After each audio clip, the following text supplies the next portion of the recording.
আজকে আমি একটা ভার্মি কম্পোস্ট সাথে ট্রাইকোডার্মা ভিরিডি আর খৈল দিয়ে একটা জৈব সার তৈরি করছি। দেখুন, এই হচ্ছে ভার্মি কম্পোস্ট। আগে ভার্মি কম্পোস্ট দিব 1 বস্তা, তারপরে কিছুটা খৈল দেব। আমি 5 কিলো খৈল নিয়ে আসছি। এর মধ্যে হালকা হালকা ছিটিয়ে দিব।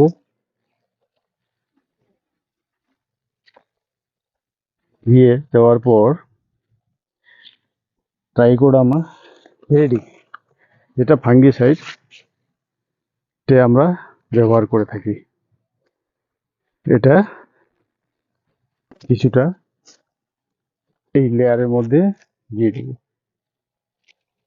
তাকে সঠিকভাবে মিশ্রণটা হয় শাকের সাথে। আবার এখন ভার্মি কম্পোস্ট দিব। এই ভার্মি কম্পোস্ট বস্তায় ভরা আছে। এই সারটা অনেক উপকারী, এটাতে অনেক পাওয়ার বাড়ায়। গাছের ফুল, শাক সবজি গোড়ায় দিলে অনেকটা কার্যকারিতা বেশি, বহুত পাওয়ারফুলের কাছে। দেখুন, 1 প্যাকেট দিয়ে দিলাম আমি ভার্মি কম্পোস্ট।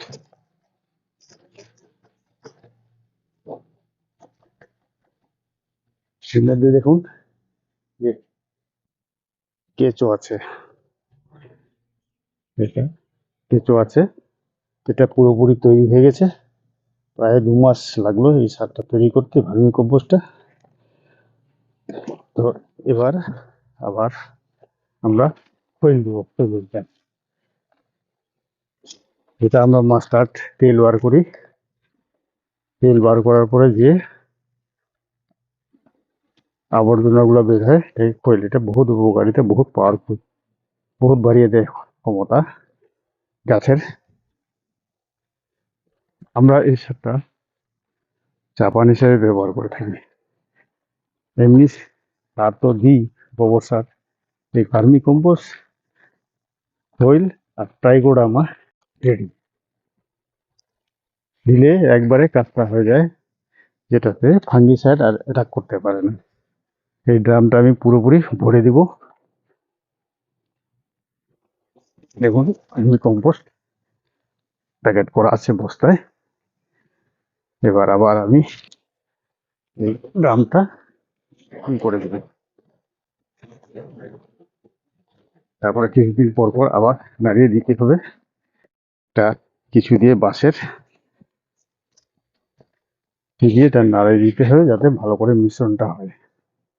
এবার আমার ড্রামটা ভরে গেল। আবার লাস্ট কিছু খৈল আছে, এই খৈলটা দিয়ে নেব।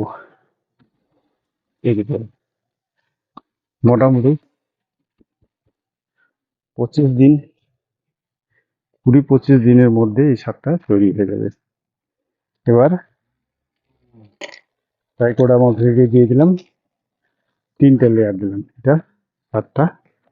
এখন আমি এটাকে ভালো করে ঢেকে দেবো, যাতে বৃষ্টিটা উপরে না পড়ে। নাহলে প্লাস্টিকের ড্রাম, এটা বৃষ্টিটা পড়লে এটা কাদার মতো হয়ে যাবে, সারটা তৈরি হবে না। এখন আমি এটা প্লাস্টিক দিয়ে উপরে ঢেকে দিব। এই সারটাতে গুণাগুণ হচ্ছে খুব কার্যকারিতা হয়, যেমন চাপান দিতে হয় 20-25 দিন পর পর গাছের গোড়ায়, শাকসবজি বিশেষ করে। আর ফুলে তো মাসে 1.5 মাসে অল্প একটু দিলেই, গামলায় বা মাটিতে আছে অল্প অল্প করে দিলেই অনেক কাজ করে। আপনারা এটা ইউজ করলে দেখবেন 20-25 দিনের মধ্যে গাছের চেহারাটা, পাতার রং, যদি ফল হয়ে থাকে ফল চেহারা পাল্টে দেয়। আপনারা এইভাবে তৈরি করুন। আর যারা ছাদ বাগান করেন এবং ফুল বাগান আছে বা গামলা আছে বাড়িতে বা গ্যালারিতে, এই সারটা ইউজ করে দেখুন, অনেক উপকারিতা, অনেক ডেভেলপ হয় গাছের।